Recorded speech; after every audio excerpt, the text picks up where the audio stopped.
रही हो? अरे वो क्या है ना कि रायता समेट रही हूँ। ये गोदियाँ सब बहुत फैला दिए हैं। हर बार की तरह इस बार भी गोदी एंकर और एंकरानियों ने जब करके रायता फैलाया है।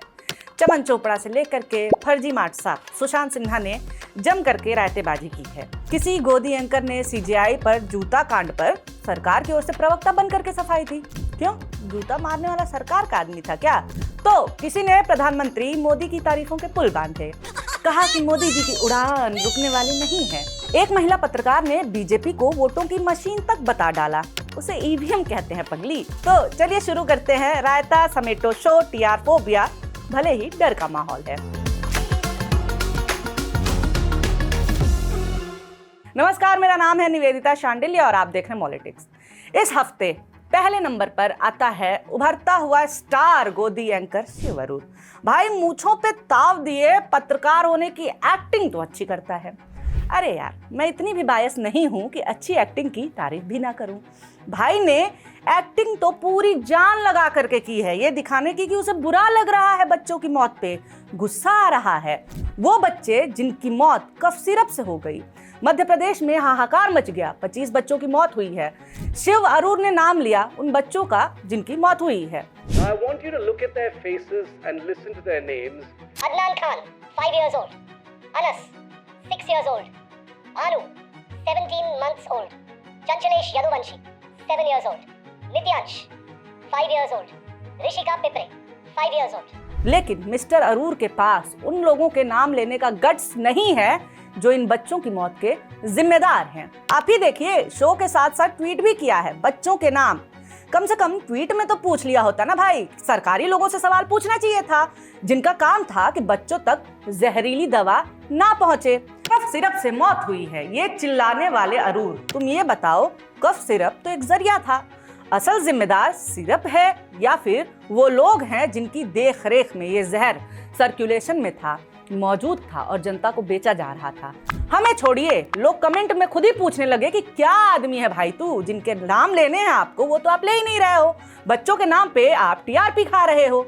शिव अरूर हर बच्चे के नाम के आगे हार्ट ब्रेक, दिल टूट इमोजी बना करके चेप देते हैं। रोफल गांधी नाम के एक अकाउंट ने नाम के बदले में नाम लिख करके जवाब दिया और ये जवाब वायरल है। अकाउंट ने लिखा है Narendra Modi 75 years, heart break. JP Nadda 64 years, heart break. Mohan Yadav 60, heart break. Bhajan Lal Sharma 58, heart break. Rajendra Shukla 61, heart break. Gajendra Khimsar 68, heart break. नामों के साथ आगे लिखा है कि you won't name them in your coverage and tweets but the above mention names are responsible for the death of these kids. यानी कि शिव अरूर, तुम नाम ना लो अपने शो में, पर बच्चों की मौत के जिम्मेदार ये सारे लोग हैं। वैसे रोफल गांधी ने एक गलती कर दी है, वो जो कहा है ना कि शिव अरूर ने इनमें से किसी का भी नाम नहीं लिया, गलत कहा है। मैंने पूरा शो देखा है। अब तुम लोगों को ये लगेगा कि अरे वक्त बदल दिया, जज्बात बदल दिए। उससे पहले मैं साफ कर देती हूँ कि शिव अरूर ने मोहन यादव मुख्यमंत्री का नाम लिया है उनसे सवाल पूछने के लिए नहीं, बल्कि उन्हें सवालों से मुक्त करने के लिए। शो के दौरान एक बच्चे के पिता से शिव अरूर बात करते हैं। काफी बातचीत के बाद सवाल पूछते हैं कि मुख्यमंत्री जी से आप क्या कहना चाहते हैं। इससे पहले कि मृतक बच्चे का बाप मुख्यमंत्री से ऐसा कुछ कह देता कि शिव अरूर बेरोजगार हो जाते, वो अपने सवाल में तोड़ मरोड़ करके मोहन यादव की महानता का गुणगान भी कर देते हैं। अगर आप मुख्यमंत्री मोहन यादव को कुछ बोल सकते हैं आज सैयद भाई, तो आप उनको क्या बोलेंगे? अभी तो स्वास्थ्य मंत्रालय ने काफी ऑर्डर्स पास कर चुके हैं, सेंटर से, दिल्ली से, भोपाल से नोटिसेस आ चुके हैं, कार्रवाई हो रही है, जांच हो रही है। लेकिन अगर आप कुछ बोल सकते हैं मुख्यमंत्री से आज, तो आप क्या बोलेंगे सैयद भाई? अब ये बताओ, बाप के जवाब देने से पहले खुद ही जवाब दे दो। नहीं नहीं, मुख्यमंत्री जी काम कर रहे हैं, अच्छा ख्याल रख रहे हैं, तुम्हें अपने टुकड़ों पे पाल रहे हैं, चिंतित हैं, खाना पीना छोड़ चुके हैं, दुख के मारे सरफ खा लिया है, तो अगला क्या ही बोलेगा। ये उसी मुख्यमंत्री मोहन यादव की बात कर रहे हैं जो बच्चों की मौत के सवाल पे ये कहते हैं कि अरे यार ये तो कल हुआ था ना, अब आगे बढ़ो। अरे भाई ये हो गया ना भी, कल की बात आप आज मत लाओ, उसको आज की बात करो ना यार। अच्छा रुकिए, आगे बढ़ने से पहले एक बात जो पर्सनल है मैं वो बताती हूँ। मैं हूँ जेनजी, हाँ, देख के नहीं लगता है, क्योंकि हरकतें और स्किल्स जेंजी वाली है नहीं मेरी, इसलिए मैंने ठानी कुछ नया करने की।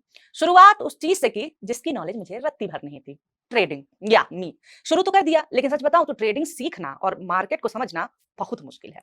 रिसर्च शुरू की तो इस इलाके के उस्ताद राकेश झुंझुनवाला, विजय केडिया, राधा किशन दमानी और पोरिंजू वेलियात को देखा। इन्होंने ट्रेडिंग की कमाई की, लेकिन सालों की मेहनत, गलतियों और एक्सपीरियंस के बाद। अब इतना टाइम तो है नहीं मेरे पास, इसलिए मैंने ढूंढा एक रास्ता जिसने घंटों का काम मिनटों में कर दिया। इसे कहते हैं एआई ट्रेडिंग। अब एआई ट्रेडिंग हम करेंगे कैसे?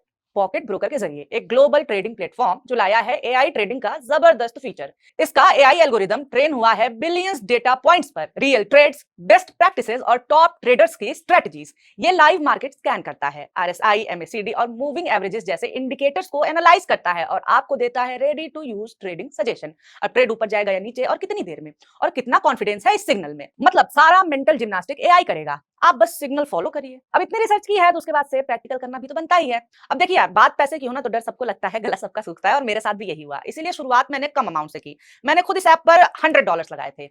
वैसे ये सब तब की बात है जब इन्होंने मुझसे कोलैब करने के लिए कहा भी नहीं था, क्योंकि मैं क्यूरियस महिला हूं। अब आप देखिए मेरा स्क्रीन, ये सब एआई सिग्नल्स फॉलो करने का कमाल है, रियल डील है। इसे स्टार्ट करना बच्चों का खेल है। कार्ड, यूपीआई, यहाँ तक कि क्रिप्टो से भी डिपॉजिट आप कर सकते हैं, और जैसे ही टॉपअप करें एआई ट्रेडिंग का दरवाजा खुल जाता है। अब ध्यान से सुनिए, इससे पहले कहेंगे यार इसका फायदा क्या है। फायदे ये है कि रॉकेट जैसी फास्ट एनालिसिस, नो इमोशंस। अब क्या है ना कि एआई को ना डर लगता है ना लालच होता है, इसलिए टेंशन भी नहीं होती है। बिगिनर्स के लिए परफेक्ट है, जिन्हें चार्ट पढ़ने का टाइम ही नहीं है, और पढ़ाई या जॉब के साथ साइड हसल जैसा इसे यूज कर सकते हो। एआई बताता है कि एंटर कहां करना है, आपको बस क्लिक करना है। इससे पहले कि आपको मेरे पे डाउट हो, मैं बता देती हूं कि पॉकेट ब्रोकर इंडिया में पिछले 10 साल से लीगली चल रहा है। हजारों यूजर्स ने पॉजिटिव रिव्यूज भी दिए हैं। अगर आप भी एआई ट्रेडिंग ट्राई करना चाहते हो तो डिस्क्रिप्शन लिंक में है, मेरा प्रोमो कोड MOLI यूज करो और पाओ 100% डिपॉजिट बोनस। अपने फायदे की बात जान लिया ना, चलो वीडियो की तरफ वापस चलते हैं। चलिए इन नए नवेलों को छोड़िए और गोदी के प्रतिष्ठित मास्टरों की तरफ बढ़ते हैं।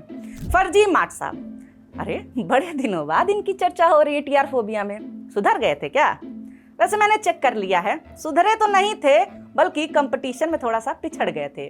वो क्या है ना कि ये नए नवेले वाले सब जो हैं वो ज्यादा बढ़िया से मलाई लगाने लगे हैं। फिर क्या था, मार्ट साहब फिनिक्स की तरह अपनी ही राख से फिर से जिंदा उठे और दिखा दिया कि सीनियर होता है। मार्ट साहब सीनियरिटी दिखाते हुए अभी एकदम बच्चे बन गए। कह रहे हैं कि ब्रिटेन के प्रधानमंत्री कीर स्टारमर भारत दौरे पे आए, अपने साथ इतने लोगों को लेकर के आए कि पूरा का पूरा प्लेने भर गया। भाई प्लेन खचाखच भर गया। कीर स्टारमर के भारत दौरे का एक ही मकसद है, बिजनेस। और ब्रिटेन के पीएम को ये भरोसा है कि जिस रफ्तार से भारत आगे बढ़ रहा है वो रफ्तार ब्रिटेन को भी आगे ले जाने में फायदेमंद साबित हो, तभी ना सबको लेके आ गए। ओले सही में, जैसे बच्चे अपने पापा के जादू दिखाने पे शॉक्ड रह जाते हैं ना, मार्ट साहब भी पापा के लिए शॉक हो जाते हैं। फर्जी मास्टर कहते हैं कि विपक्ष मोदी को उलझाना चाहता है, जज को जूता, दलित पे जूता बना करके पापा को ये उलझा रहे हैं। इस वक्त इंडी गठबंधन ने पूरी ताकत झोंकी हुई है कि नरेंद्र मोदी को रोका कैसे जाए। कभी ये एसआईआर का मुद्दा लाते हैं, कभी सीजीआई पे जूता फेंकने का मुद्दा, दलित पर जूता फेंका गया बनाकर नरेंद्र मोदी को घेरने का प्रयास करते हैं। क्रिंज हो गया। सही बात है भाई साहब, चम्मच भी बोल रहा होगा कि इतना बड़ा चमचा तो मैं भी कभी नहीं बन सकता।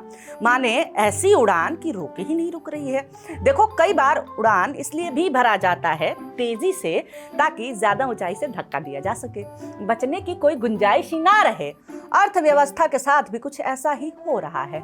चलिए उड़ान देखते हैं कैसी है, कितना टर्बुलेंस है इस उड़ान में। पीएम मोदी की उड़ान भारतीय करेंसी को कमजोर करने की भी रही है। साल 2014 मई में मोदी सरकार बनी केंद्र में। उस समय एक अमेरिकी डॉलर की कीमत 58.63 भारतीय रुपए थी, लेकिन आज एक अमेरिकी डॉलर की कीमत 88.76 रुपए, लगभग 89 रुपए हो चुकी है। मोदी सरकार में रुपए की कीमत में 51.46% की गिरावट आई है। इसका मतलब ये हुआ कि मोदी सरकार के आने के बाद डॉलर के मुकाबले रुपया 30 रुपए से भी ज्यादा कमजोर हुआ है। कभी पीएम मोदी जी रुपया गिरने पे भाषण देते थे कि रुपया ऐसे कमजोर नहीं हो सकता है, लेकिन पीएम मोदी ने रुपए को गिरने के लिए एक नई उड़ान दी है। इतनी उड़ान है कि मजबूत होने का नाम ही नहीं ले पा रही है भारतीय करेंसी। अब ठीक है, जैसा राजा है वैसे उसके सिपाही हैं। इसका मतलब ये थोड़ी ना है यार कि फेंकने में विश्व रिकॉर्ड बना दोगे। फेंकते फेंकते फर्जी मार्ट साहब यहाँ तक फेंक जाते हैं कि जिस रफ्तार से भारत आगे बढ़ रहा है उस रफ्तार से ब्रिटेन को भी आगे बढ़ने में सफलता मिलेगी, ऐसा ब्रिटेन के पीएम को पता है, तभी ना इतने सारे लोगों को लेते आए। कीर स्टारमर के भारत दौरे का एक ही मकसद है, बिजनेस। और ब्रिटेन के पीएम को ये भरोसा है कि जिस रफ्तार से भारत आगे बढ़ रहा है वो रफ्तार ब्रिटेन को भी आगे ले जाने में फायदेमंद साबित हो, तभी ना सबको लेके आ गए। अब बताइए कितनी चिंता है सुशांत सिन्हा को ब्रिटेन की। लेकिन सुशांत सिन्हा भूल गया कि अमेरिका ने भारत पर कैसे दबाव दे करके टैरिफ पर टैरिफ लगा रखा है। काहे की मजबूत अर्थव्यवस्था। अमेरिका ने भारत पर 5-10% नहीं बल्कि पूरे 50% से अधिक का टैरिफ लगा दिया है और ये मजबूत प्रधानमंत्री के काल में हो रहा है। अब क्या है ना, मुझे लगता है कि कीर स्टारमर मार्ट साहब के रीबाउंड रिलेशनशिप हैं। कभी ऐसा ही प्यार ट्रंप चाचा से भी था। लिखा करते थे ट्रंप और मोदी की दोस्ती से इंडी और चिंदी दोनों का क्लेज फट गया। क्लेज, मार्ट साहब कलेजा लिखना चाह रहे थे, तभी तो मैं इसे फर्जी मार्ट साहब कहती हूँ। शो किया मोदी के दोस्त ट्रंप की ऐतिहासिक जीत। जो तो मोदी के दोस्त ने लंका लगाई कि मार्ट साहब का क्लेज फट गया। सुर बदल गया, बात बदल गई, तेवर बदल गए। अब कहते हैं ट्रंप हनक और सनक से दुनिया चलाना चाह रहा है। एक होती है हनक और दूसरी होती है सनक। इतिहास गवाह है कि सिविलाइजेशंस न हनक से चली है न सनक से। दुर्भाग्य से ट्रंप दुनिया को इन दोनों से ही हाथ देना चाहते हैं। भाई तुम ही ना कहते थे कि मोदी ट्रंप दोस्त हैं, एक जैसे हैं, तो ये हनकी और सनकी इनडायरेक्टली तो तुम मोदी जी को भी बोल रहे हो। हाय राम, इतना बड़ा पाप, जिस थाली में खाते हो उसी में छेद। फर्जी मास्टर बनने के लिए भी फर्जी ही सही लेकिन फैक्ट लाने पड़ते हैं। अर्थव्यवस्था पे ये आदमी शो करता है, एक अक्षर की जानकारी नहीं है इसको। है तो हमको भी नहीं, लेकिन कम से कम मैं पढ़ने का काम करती हूँ, पढ़ाने का नहीं। ठीक है, माने अपने वैशाख नंदन रहो तो छात्रों को भी बना दोगे। पूजा, व्हाट इज दिस बिहेवियर? हम लोग बोलते हैं तो लोग बोलते हैं कि तुम लोग तो विरोधी हो इसलिए ऐसा बोलते हो। अगर इनके वाले बोले तो तब तो मानोगे ना। इस आदमी की अर्थव्यवस्था के ज्ञान पर सुब्रमण्यम स्वामी इसके मुंह पे हंस के चले गया। तुम लोग छोटे लोग हो, ये भी बोल दिया। ये कोई व्यंग नहीं है, अतिशयोक्ति नहीं है, सही में। IMF है, वर्ल्ड बैंक है, ऐसी एजेंसीज हैं जो कह रही हैं कि भारत IMF कहाँ है? बहुत तेजी से बढ़ती इकोनॉमी है। अरे आप दुनिया में इकोनॉमी हमारे अखबार पढ़कर बोल रहे हैं। मैं यहीं रोक रहा हूँ आपको। IMF ने कोई ऐसा कुछ नहीं कहा। सीरियसली स्वामी जी, फैक्ट्स उस आदमी को बता रहे जिसको मतलब ही नहीं है पढ़ाई लिखाई से। वैसे यहाँ तक भी ठीक था, फिर क्या था, सुशांत भक्क से बोल दिया कि प्रेडिक्शन तो ऐसा ही कह रहे हैं। सर सबकी प्रेडिक्शंस तो आ रही है, इंडिया 7% से अरे ऊपर का तो ग्रोथ कर रहा है। अपने पेपर में पढ़ते हो ना, हमारे पेपर आज कोई इंडिपेंडेंट है। पेपर? अरे क्या बात कर रहे हैं, ये प्रेडिक्शन पेपर का नहीं सुशांत का है। आप झुट्टे में पेपर की आजादी पर सवाल उठा दिए। पेपर पे घिरने के बाद सुशांत कहते हैं नहीं पेपर नहीं, वेबसाइट्स पर हैं। और सारी वेबसाइट्स पर है सर। कौन सी वेबसाइट? सारी वेबसाइट पर। ये मजेदार था गुरु कि कौन सी वेबसाइट? सारी वेबसाइट। अरे एक का तो नाम बता, सारी वेबसाइट। गजब का सोर्स है भाई का। आप मुझे IMF और वर्ल्ड बैंक की वेबसाइट से निकाल के दिखाइए। तो IMF और वेबसाइट फिर इन पत्रकारों पर केस क्यों नहीं कर रहा कि मेरे छोटे लोग हैं, इनका क्या ऊपर क्या करेंगे। अब देखिए कैसे ही कर रहे हैं मार्ट साहब। खुद को छोटा लोग तमगा मिलने पर देखो हंस रहे हैं, ऐसे मुंह पे बेइज्जती। तभी तो मार्ट साहब बिना छात्र मेहमान के अकेले बोर्ड लेकर के कलम घिसते रहते हैं। मन की भड़ास भी निकल जाती है और सैलरी भी जस्टिफाई हो जाती है। वापस आइए सुशांत के हर साल नया चाचा वाले शो पर। मार्ट साहब ने नया ज्ञान दिया। इनकी मस्टरी जैसा ही फर्जी ज्ञान था वो कि आज भारत के सामने रूस, चीन, ब्रिटेन बिछा हुआ है। पूरी दुनिया में भारत ने तहलका मचा रखा है। कभी पुतिन तारीफ कर रहे हैं, कभी ब्रिटेन के पीएम तारीफ कर रहे हैं। भाई आज की डेट में भारत के सामने रूस बिछा हुआ है, चीन बिछा हुआ है, ब्रिटेन बिछा हुआ है। अरे भाई तुम जो कर रहे हो खुद, इसका मतलब ये थोड़ी ना है कि पूरी दुनिया वही कर रही है। क्या है ये बिछना बिछाना? हो सकता है बिछना का मतलब चेंज हो गया हो, वरना बिछे हुए चीन ने कैसे पहलगाम में आतंकी अटैक के बाद न केवल पाकिस्तान का पक्ष लिया बल्कि मदद का भरोसा भी दे दिया, मदद भी की। भारत के आगे बिछा हुआ था चीन, तब ये कर रहा था। पहलगाम अटैक के दौरान या बाद में भी ब्रिटेन और रूस ने ढंग से सपोर्ट तक नहीं किया भारत को। सारे देश इस कदर से बिछे हुए हैं कि कोई सपोर्टर नहीं आ रहे हैं। अमेरिका के राष्ट्रपति बार बार लगातार ये दावा कर रहे हैं कि उन्होंने ट्रेड डील के नाम पर भारत और पाकिस्तान के बीच में युद्ध को रुकवा दिया। ट्रंप के इस दावे की दुनिया भर के राजनेता जो हैं तारीफ कर रहे हैं, यकीन कर रहे हैं, धन्यवाद दे रहे हैं। अब अगर यही बिछना है ना तो प्लीज ना बिछो भाई। वैसे ये भी हो सकता है कि नए नए नामकरण वाली हमारी सरकार ने कमजोर विदेश नीति का नया नामकरण बिछना कर दिया हो, है कि नहीं? आपको क्या लगता है? कमेंट करके जरूर बताइए। वीडियो अच्छा लगा है तो लाइक करना है, और इतना ही नहीं क्या करना है, सब्सक्राइब भी करना होता है, तभी तो ये वीडियो देखोगे ना और तभी तो कमेंट कर पाओगे ना, है? ठीक है, चलिए टाटा बाय बाय।